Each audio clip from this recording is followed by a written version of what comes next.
Hello everyone. So, can you hear me? You can use the chat area just to interact a little bit before we start because we are doing it for the first time and I'm really apologizing, and please excuse me if there are some improper workflows or if something doesn't work out. So first time we might experience some technical issues as well. So we tried our best, my team and we tried our best in order to make sure that everything goes smoothly. But just in case if something doesn't go well, and I will appreciate if you can excuse us. So it's great to see that we are already 15 people around, and maybe just to interact, can you tell me a little bit about where are you coming from, where are you located right now? So just very brief in the chat. And I will be jumping into the webinar topics. We will talk about change management, interoperability, and about big and small BIM. So yeah, I will really appreciate if we can have a little bit of interaction, so you're able to tell me about like where you're located and what are your potential like skills, where you think your skills are with the BIM management, so we can relate it more to you directly. Is you are over here and you want to learn more about it or discuss, so I just want to learn which topic is you're most interested in, as well as where are you located. Also, maybe you can just tell me your knowledge in BIM. So I can see from here that my name is Dania. Dania. Hi, Dania. So, and I see Yash from India. Hi there. Okay, so 21 people already. So let's give a couple of more seconds before we start jumping to topics. I think more people will join us within a couple of minutes. So the webinar, great. So architecture student, Kushal, modeler, Ontario, Canada. Hey, great, from Canada. So we have all around Lebanon. Wow, very good, good. So it's great. We are 29 now. We are growing. So great. Just pop there for the new. If you just joined, mention BIM manager from London. That's good. That's good. So obviously Amy is here to discuss a little bit. That's great. From Iran, BIM master students. Perfect. From US, David Thompson. I'm sorry if I spelled it incorrectly. Obviously I'm a bit excited as well, so it's a live webinar for the first time. Great, so we are 32 people. Again, if you just joined, mention where you are coming from and from where are you watching actually. Also list the most interested topic that you are focusing on. We will divide them equally, more or less. We will discuss about interoperability. We will discuss about big and small BIM. That will be a very interesting topic. I'm keeping it for the last. And we will talk about the change management. So I am actually just going to jump in because already past 3 minutes, so I will start topics.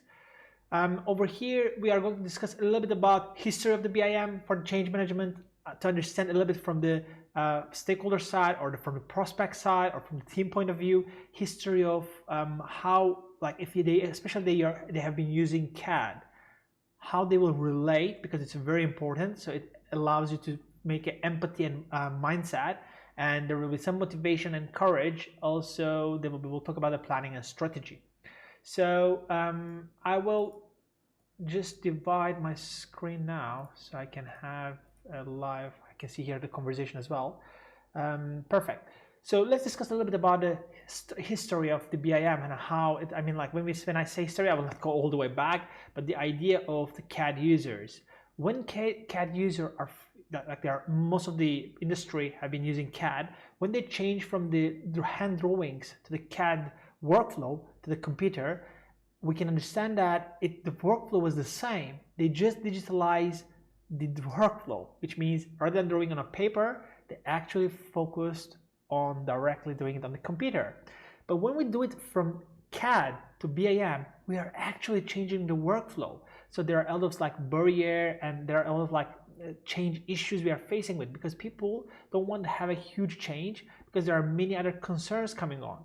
There are some concerns regarding the security of the data. There are some concerns from the legal side. There are some concerns of the liability from the liability side. So maybe you heard about these things already, but today we are going to focus on a little bit deeper and understand why people are concerned on these and how we can bridge that as a BIM manager or as a BIM enthusiast from the industry.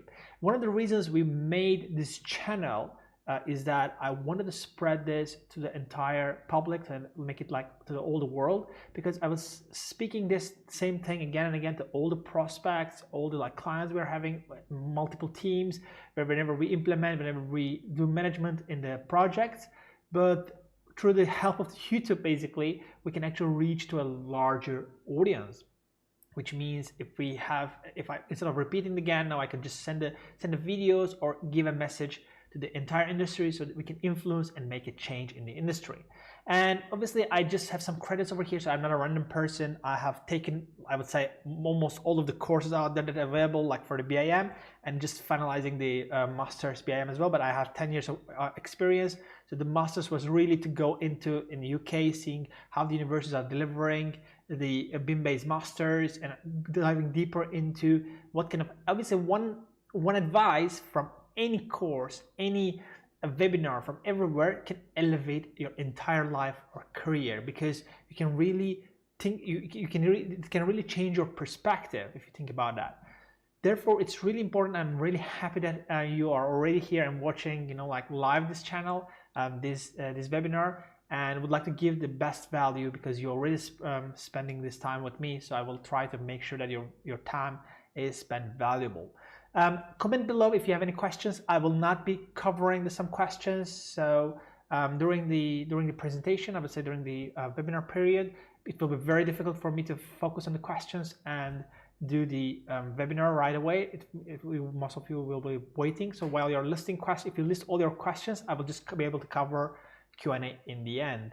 So also you can comment other stuff like for the future webinars or for future videos, what you want to learn more, just go ahead and comment below. So regarding myself, I said a little bit about the academic point of view. I did a lot of projects all around the world, mainly US and UK, on BIM implementation, in the project management, BIM management, and doing all the procurement documentation. So there have been lots of things going on. And also, as well as modeling, I have in the integrated BIM, we have a team on board. We do modeling as well. So there are lots of experience going on. We have been collaborating with the industry for over 10 years, and we have the knowledge, and I can hear, that's why I'm here and giving you more. So when we think about, when we return back, the mindset, when they change from the CAD to BIM, the issue over here was mainly on how we are going to relate to the new system, how we can make sure that we can actually adapt to it. We don't want a lot of hassles, we don't want a lot of problems, we want things to be move smoothly.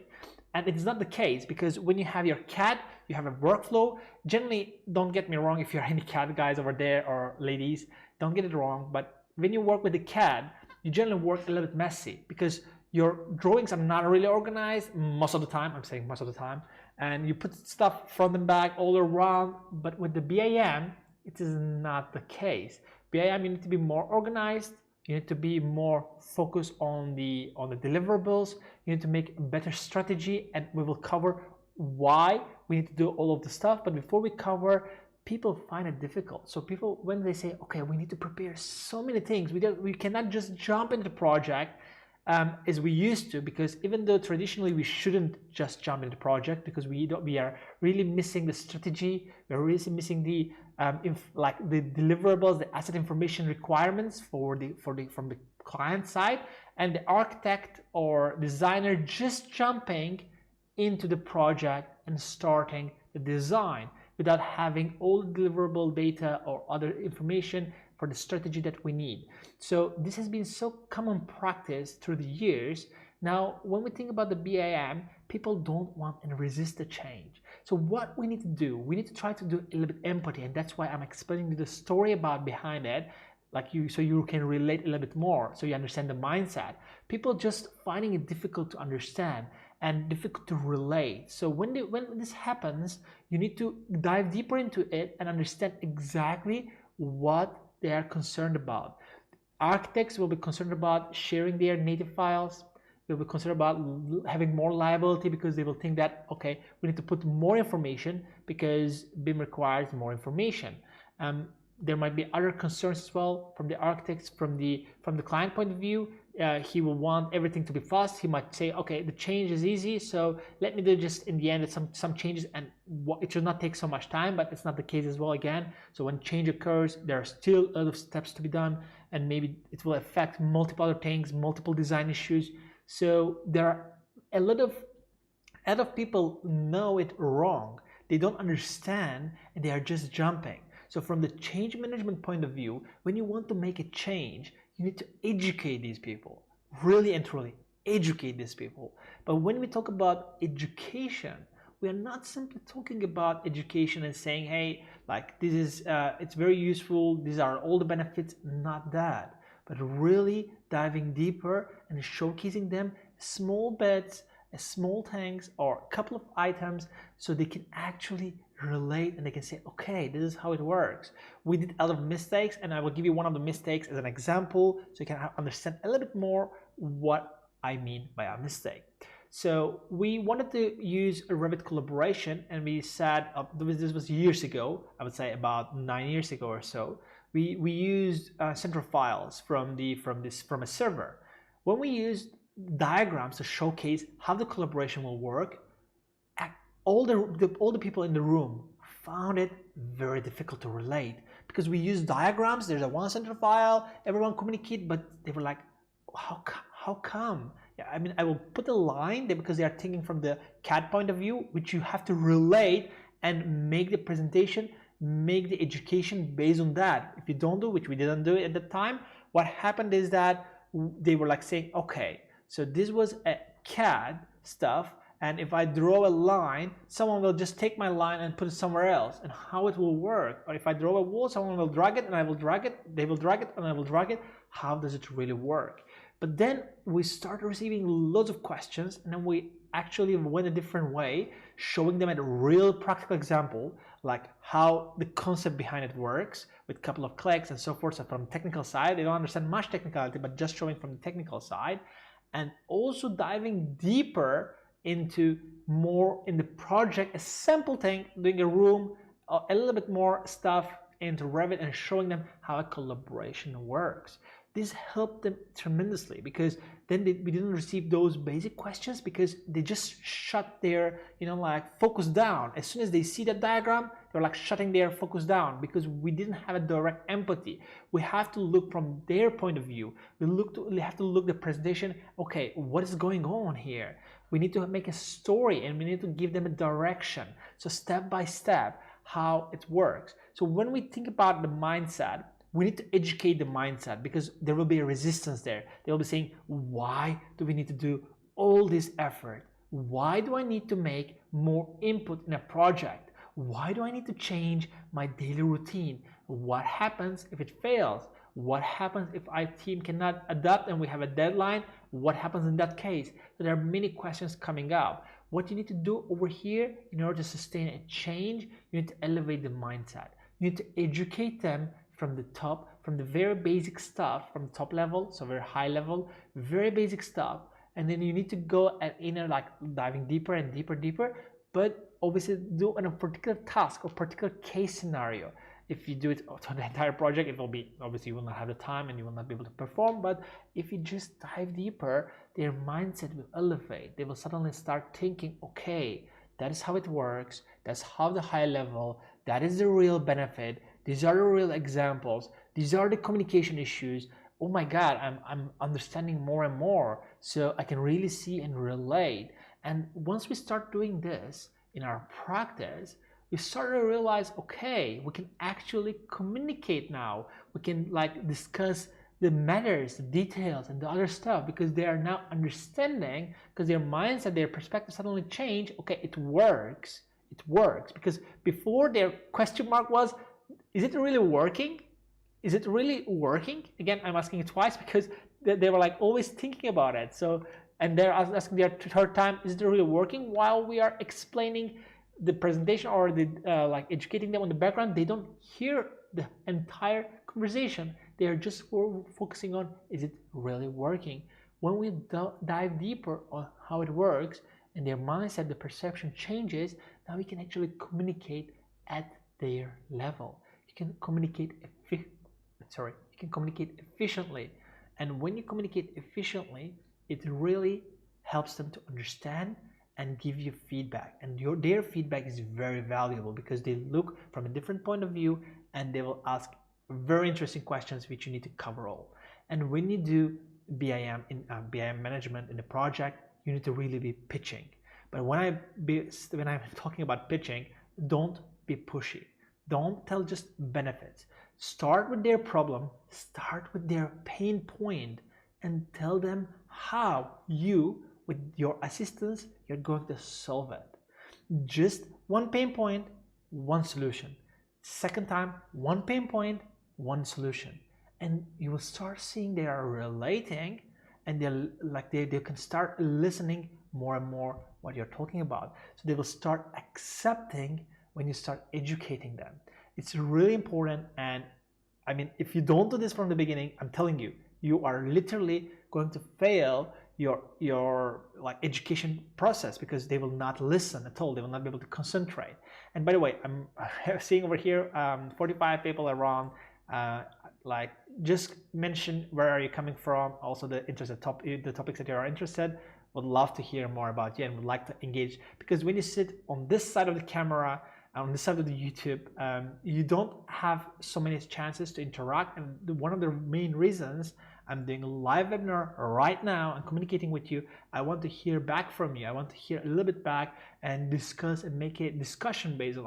Because that's how we learn, and other people can also put their point of view and discussion so they can learn as well. So when you have this kind of empathy level, when you kind of relate now in a project, now the next step, you need to motivate them. You need to motivate, and you need to make it courage. So they have to see the motivation, and in order to do motivation, you need to focus on the results. You can suddenly see, I'm just giving an example. If they're performing one task in an hour time, and if you show them, I'm not saying BIM does one hour task in a 10 minutes. Obviously this will be a wrong message, but just giving an example. If they're doing 1 hour tasks, they're other repetitive stuff, they're other things, and with the BIM, with the parametric design, with some like workflow approaches, you're actually resolving it. You're making sure that it works.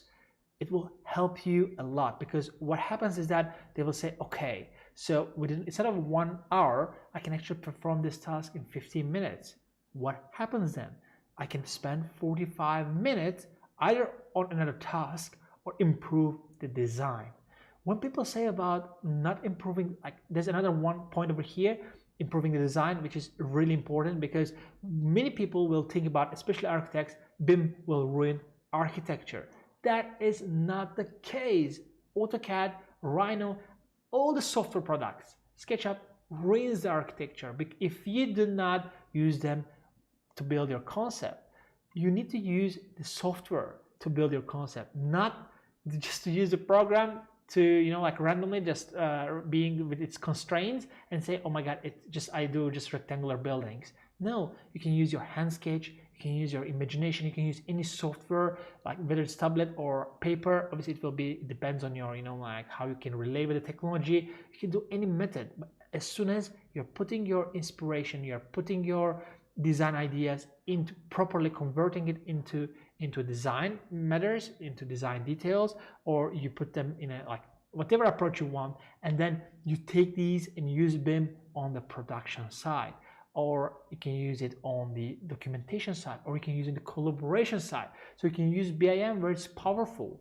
But if you're saying, okay, ArchiCAD is better than Revit because I can do more conceptual stuff, I mean, are you thinking only about the conceptual stuff? You need to think about the project lifecycle. Again, here, my aim is not to say ArchiCAD is better or Revit is better or any other software is better. There's just a comparison. So in order to focus on that, you need to focus simply on what do I want to get in the end of the day, what kind of collaboration I need, which we will discuss further in the interoperability. When you do this motivation, when you showcase them the results, they'll suddenly think, okay, I can relate and I can see all those results, and I can actually perform better by using BIM. So suddenly, can you see how you're changing from the empathy to mindset? The communication level goes at their level, and you start communicating. Now you start motivating them because you are showing results. So first you focus on their pain point, their like all the issues they have been facing, and they are just shutting down. They're shuttered. They're not looking at you, listening to you. Now you are communicating, and you are bringing them on the table, and you are actually communicating effectively to motivate them and to build a courage. That's absolutely important. And the next step after that is planning and strategy. If you do management, if you do any kind of like management, you need a proper planning and strategy. It's very important. Don't just jump in building EIR, exchange information requirements, or BIM execution plans or other stuff. I know there are a lot of templates out there, but try to build a strategy. Try to focus on the client. Try to focus on the project. Try to focus on many other stuffs where they will get the most value. If you simply focus on, like the standards, or like I'm saying, ready templates, anyone can do it. So that's why it's like it became BIM management, started becoming more and more towards a profession, because not everyone can perform it. They need more understanding. They need to dive deeper. They need to have management and soft skills, communication skills. So it's not about simply downloading a template and filling it in and giving it. It will not work. You will not bring the value. Next project will not be on BIM, or even this project will not be on BIM because it will stop at some point. If you make the change management properly, taking, okay, how can I motivate, how can I bring each stakeholder on board? So if a particular stakeholder is focusing on a change and saying that I don't want to change, I want to use like AutoCAD or traditional 2D workflow, how can you bring on a table a mini problem that you will be facing in the industry, and it's very difficult to resolve, even though we have some techniques when we work with the project. It's very difficult if they sign the contract already. If they already agreed to the fee and they went on the program, like procurement is done for the architect, and they say we will need to deliver in 2D, and if you're asking more kind of BIM and so forth and they're not capable of, they will turn you down, or most probably they will not be interested as much. So over here we need to bring them on the table. How can I actually ask them to collaborate in the BIM but give them a lot? So if I give them a lot of value, a lot of benefit, they will be interested, because I'm focusing, okay, what do you want to achieve out of this project, and how as a BIM manager I can give you this. If I can give you all this value in a project, then it means that you will be interested to collaborate with us. So, and then one last advice I will give you on this one: do the kickoff meetings in small groups. So when you want to implement in a company BIM, even implementing in a particular company, or else in the project you are collaborating with in a meeting, you're going to be meeting with different stakeholders, make the meetings in a small groups. Because if you have a large group meetings, the problem over there is that when there are people that they are really resisting BIM, and there are other people who are really into BIM, you will be, while you're focusing on one group, you will lose the other group, because the concentration will be gone. It will be like difficult, it will be annoying. And from the people management point of view, from the change management point of view, it's really important to make sure that you bring the groups down in a particular demographics, and you focus on a particular group, and you interact with them properly. You prepare yourself and you interact and you answer all their questions for a particular group. And then once they are all settled down, then you can make the next meetings in the larger groups. But the kickoff meeting, the first meetings, should be niche groups, specific groups, and smaller groups. So if we jump into now, the next point is going to be interoperability. And we already discussed very briefly on the interoperability, and after that we'll be discussing about big and small BIM. I think that will be really interesting for you, because a lot of people think, okay, BIM is not for small projects, and I will be actually talking a little bit more on that. So if we talk about interoperability, back to it again, we need to focus on the collaboration. We should not focus on the software. So when you focus on a particular vendor, you limit yourself, you limit your collaboration, you limit many things that you can achieve and get out of a return on investment. But you're just focusing on a particular vendor, and then you're saying, okay, this vendor has delivered like this, there are these limitations, but why are you putting all these limitations to yourself? Instead, just focus on what you're going to get, what you want to get, and focus how can you get that. Yes, if you're very have expertise in a particular software, of course, integrate it into your plan and strategy. But I'm talking over here, why to limit for solely because of the vendor? Instead, focus on what you want to get. Because when you have, for example, people changing themselves, so you will have one group that are changing from the CAD, SketchUp, Rhino to BIM, and other group, obviously they can use plugins or other things, but I'm talking about like BIM-based software like ArchiCAD, Tekla, or Revit. There are multiple software products of this line, and when you change from the CAD to Revit, for instance, it will be very difficult for you because your mindset, the way you collaborate, is different. So there will be a lot of effort there. So when we are doing all this effort, why not to focus on how can we get most value out of it? There will be anyway learning curve, there will be anyway difficulties. Why we don't use the best software at that best time? So if an architect wants to use let's say Rhino in the design because it's a NERD-based software, it will be more efficient for this type of project, and obviously they are more comfortable with it. Why don't we just put it in so they're comfortable with it? And then we say, okay, we will bring the Rhino in the concept design. This is the workflow, how we are going to sustain the collaboration.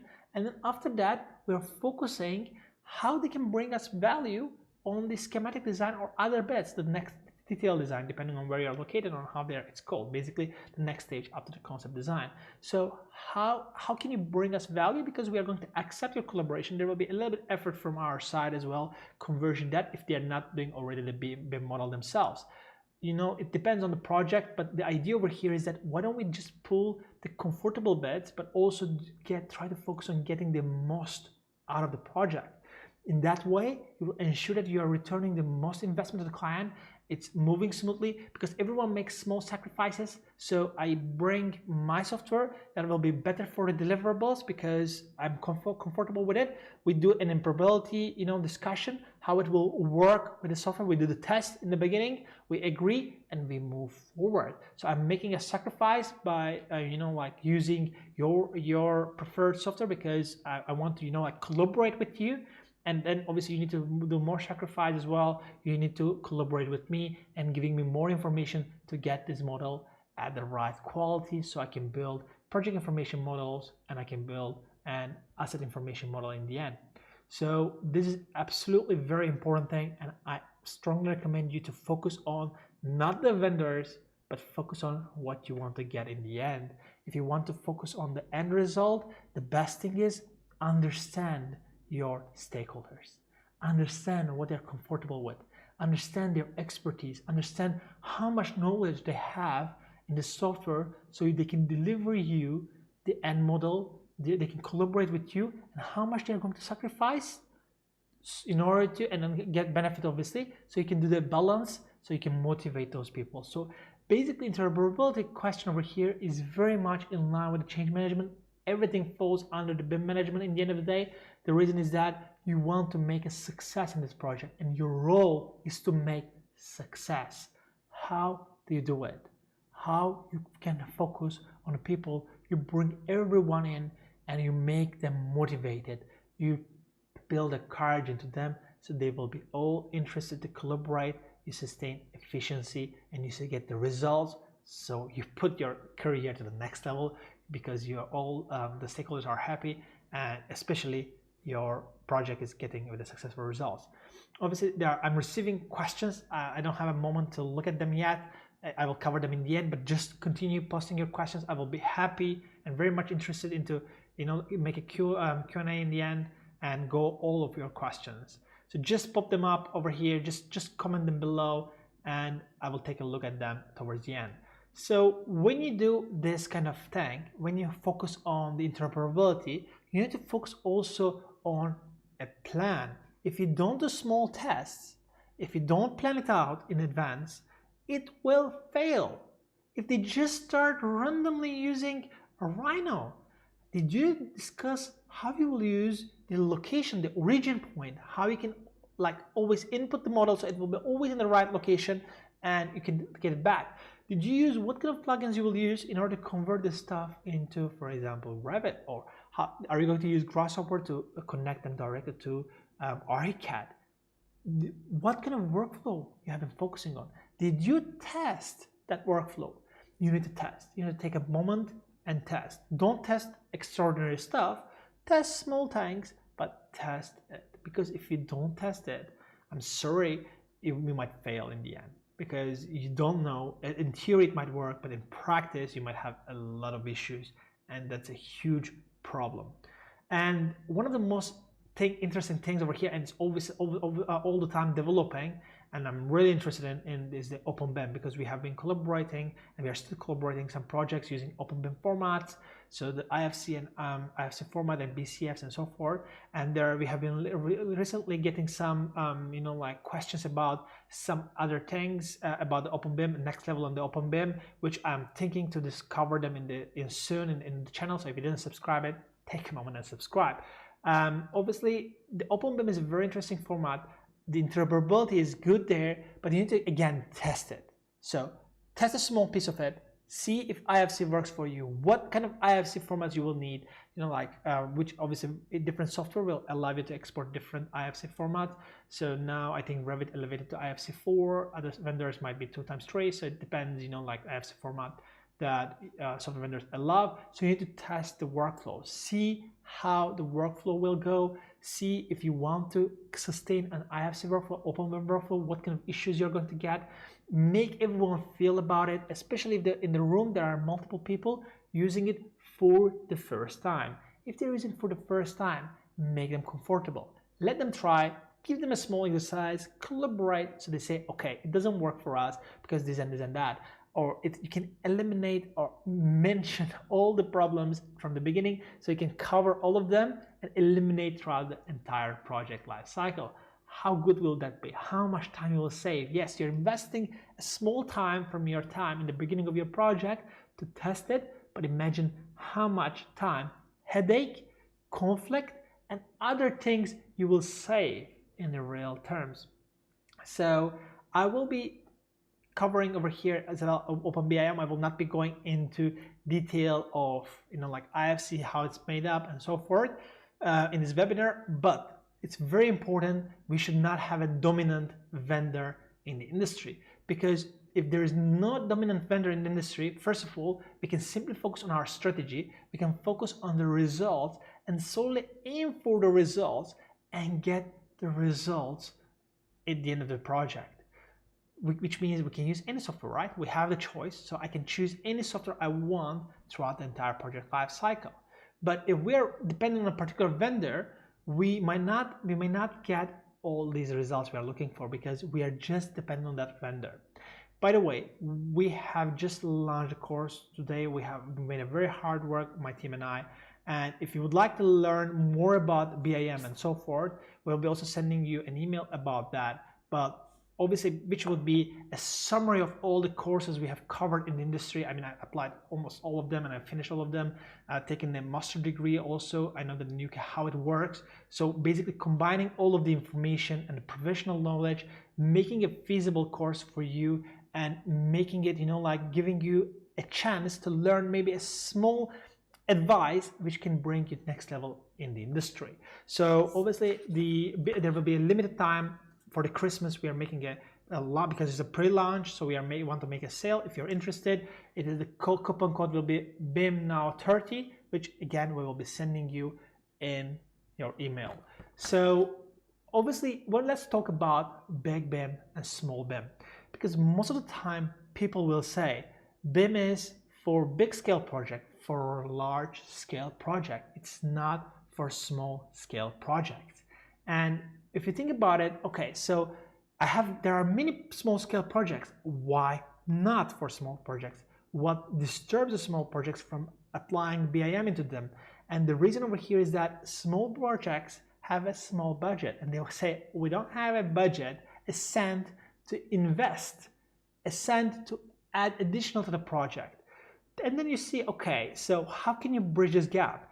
And then you can think about it, okay, so is it actually adding more cost to the project, but is it bringing more value, more return on investment? So that is the key over here, return on investment.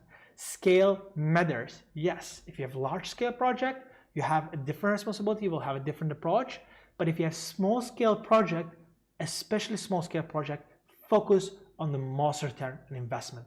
Every penny should return as an investment to the owner, to the project, in the end of the project, for the project success, because it's really important that you are focusing on the results. And when we have a small scale project, for example, in our case, we are seeing, okay, what is the pain point of the client? Let's say in this case, I will give you an example, a fabrication project. One of our clients is doing retractable enclosures, and we have made prefabricated elements, all parametric, all based in Revit, and all of them are having, like, basically you change a couple of dimensions and change the entire dome. And when you move from one project to another project, imagine how much time you're saving. You don't have to draft all these CAD drawings again, like all these hardware things you need to calculate, all these cut lengths and the bill of materials. What we are doing is, basically, if we have a similar type of project, because he has quite similar type of project, we are just applying the same technique for a different project. We are just changing the sizes of the domes. We are editing bits and pieces in the drawing package, and we have the entire result. So in the long term, how much value we are bringing. This is just an example, but there are many other projects we participated. Obviously, there were some conservation projects that we participated, like existing buildings, we're doing some renovation and so forth. And you always focus, how can I make the most value? When I get a point cloud, when I model this point cloud, how can I make most value to the client? Where is the pain point of this point cloud? Which area we are going to focus?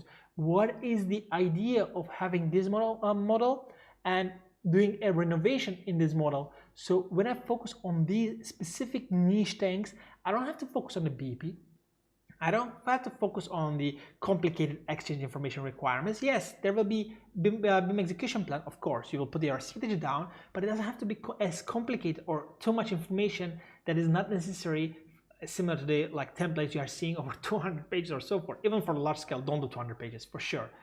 The less is more. Just do it to the point, as little as possible, get the results, make everyone to participate in it, and get it there. But for the small scale projects, you might not need all these stuff.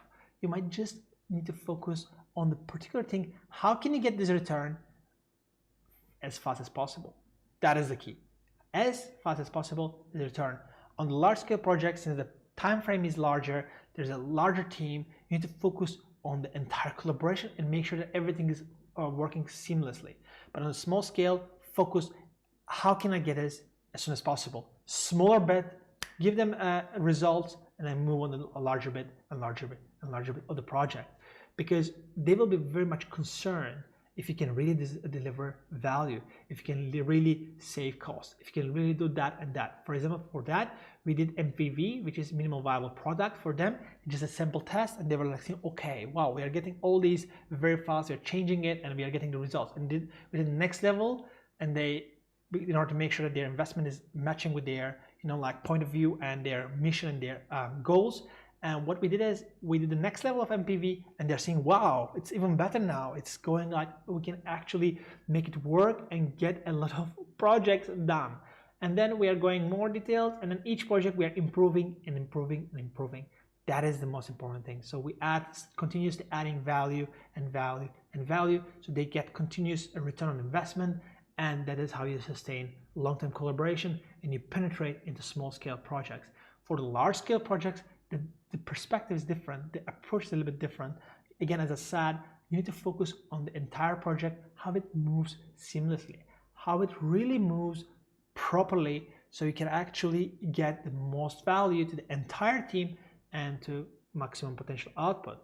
Because in the project team, there's a larger budget and there's a larger time frame. So if you are focusing on immediate results, it will not work. How can you give them immediate results for large scale? It will be very difficult. So they will make sure that if you make sure that the project is moving smoothly, they will have a peace of mind because all the milestones are met. So in this case, you will mostly focus on the milestones and how you are getting it. If you're implementing, again, if it's a big scale company and small scale company, it matters. If it's a small scale company, make sure that you give the results as soon as possible.